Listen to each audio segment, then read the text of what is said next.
Kapatid na rin, ano masasabi mo? Walang kinikilingan ito at hindi takot ito sa Iglesia ni Cristo ni Manalo. Pakiimbestigahan po ako.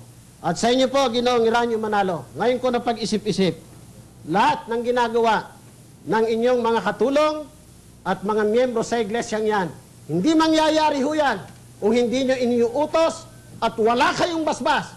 Kaya, pinahayag ko sa pagkakataong ito na pag may nangyari sa akin, kayo ang unang imbestigahan at ang Canonic Council ng Iglesia ni Cristo ni Manalo.